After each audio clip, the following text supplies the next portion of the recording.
નગર પ્રાથમિક શિક્ષણ સમિતિ સંચાલિત કવિ દુલાકાગ પ્રાથમિક શાળા ખાતે સતત 8મા વર્ષે સ્પંદન 2025 વાર્ષિક ઉત્સવનું આયોજન કરવામાં આવ્યું હતું।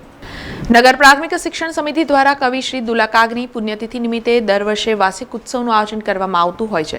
ત્યારે આજરોજ આયોજિત વાર્ષિક ઉત્સવમાં ગુજરાતી અને અંગ્રેજી માધ્યમના 327 વિદ્યાર્થીઓએ ભાગ લીધો હતો અને 27 જેટલી કૃતિઓ રજૂ કરી હતી। આ વાર્ષિક ઉત્સવ અંતર્ગત વિદ્યાર્થીઓએ છેલ્લા કેટલાય દિવસોની મહેનત પછી શિક્ષિકાઓના માર્ગદર્શન હેઠળ અદ્ભુત પરફોર્મન્સ રજૂ કર્યું હતું।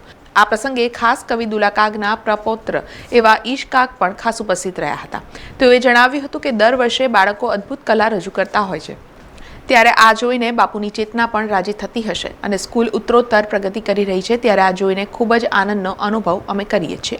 બહુ સારું લાગે છે આ બાપુની તિથિના દિવસે આ વાર્ષિક ઉત્સવ યોજવામાં આવે છે અને ખાસ આ બધા બાળકો જે આખું વર્ષ સતત મહેનત કરે છે એમને પ્રોત્સાહિત કરવામાં આવે છે, એનો આનંદ છે। આ જ્યારે તમે જો બાળકો કોઈ પણ કાર્યક્રમ હોય, કોઈ કલા મહાકુંભ હોય, રાજ્ય ક્ષેત્રે હોય કે અહીંયા લોકલ હોય, કવિ દુલાકાગ સ્કૂલના બાળકો ફર્સ્ટ સેકન્ડ થર્ડમાં ક્યાંક ને ક્યાંક સ્થાન પામે જ છે। એનો ખૂબ આનંદ છે। બસ ખૂબ શુભેચ્છાઓ આપશું કે એમનું ભવિષ્ય ખૂબ ઉજ્જવળ રહે અને મને એમ લાગે છે કે દાદાની સ્કૂલમાં ભણીને ગયા છે એટલે એ કાંઈ પાછા તો પડવાના નથી। સ્પંદન 2025 અને સ્પંદન 7 એ છેલ્લા 8 વર્ષથી સતત ઉજવાતો કાર્યક્રમ છે અને દુલાકાગની જે પુણ્યતિથિ છે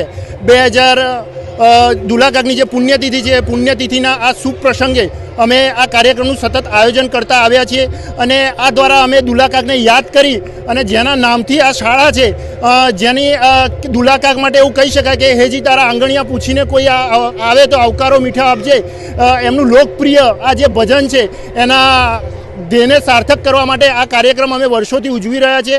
આ કાર્યક્રમની અંદર અમારા ગુજરાતી માધ્યમ અને અંગ્રેજી માધ્યમના થઈ 27 કૃતિઓ કુલ રજૂ થવાની છે। સાથે સાથે નાના ભૂલકાઓમાં ઘણા બધા અગાઉના દિવસોથી ખૂબ જ ઉત્સાહ હોય છે આ કાર્યક્રમને લઈ અને ખૂબ જ મોટી સંખ્યામાં વાલીઓ પણ આ કાર્યક્રમને નિહાળવા માટે ઉપસ્થિત થતા હોય છે। જુનિયર કેજીથી લઈ અને ઇંગ્લિશ મીડિયમમાં 7મા ધોરણ સુધીના અને ગુજરાતી મીડિયમમાં 8મા ધોરણ સુધીના અંદાજિત 327 બાળકો આ કાર્યક્રમમાં ભાગ લઈ રહ્યા છે। સમાચારોના સતત અપડેટ માટે TNN ન્યૂઝને YouTube પર સબસ્ક્રાઇબ કરી બેલ આઇકોન પ્રેસ કરો અને અમારી સાથે જોડાયેલા રહો Facebook, Instagram અને Twitter ઉપર।